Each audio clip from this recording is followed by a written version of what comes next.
is the big beast of American politics. Is he gone? Is he gone for good? He might have declared his candidacy, but is he gone? Thanks so much for having me, guys. I think a tip I would give to everyone now till the end of time is don't declare that Donald Trump is done ever. This man can always come back. And actually, I'm getting a lot of a similar feeling as the lead up to 2016, where everyone was saying, this is the thing, you know, this attack is the thing that's going to make him unable to win the presidency. And really, I don't think that's the case. I mean, I would love to see some other contenders make their case. And I think the debates in the primaries here can really change things for people. That's what we saw with Donald Trump. But I think you'd be foolish to count him out. I mean, you know, people said not too long ago that the base of the Republican Party was now basically the Trump Party rather than the Republican Party. But is it possible that it could be now the Ron DeSantis Party after his stunning victory in Florida? There are definitely some polls that show a shift. I think a lot of conservative media feels as though that's the case, that, you know, we need to move on from Trump, and Ron DeSantis is Trump without all the baggage. He definitely was a bright spot in the midterms. As you pointed out, they weren't what we wanted them to be.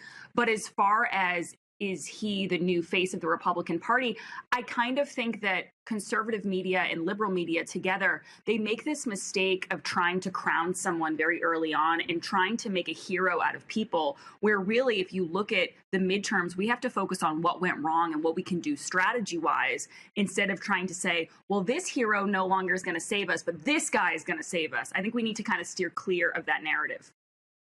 I mean, these elections for Joe Biden, because I keep hearing rumours that I was going to say he's going to run again. Obviously, I don't think he can run, barely stand again, never mind. But, I mean, is it really realistic that on the back of these midterm elections that Joe Biden's going to be the Democratic candidate for the presidential elections? It seems extraordinary to me.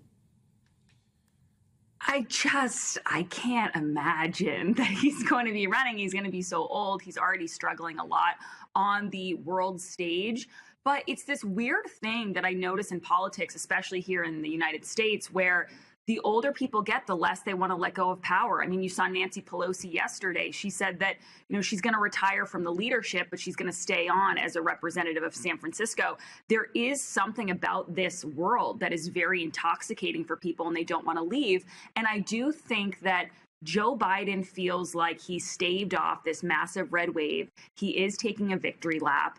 And don't forget, he doesn't get a lot of coverage for this, but the man has a massive ego. He really does.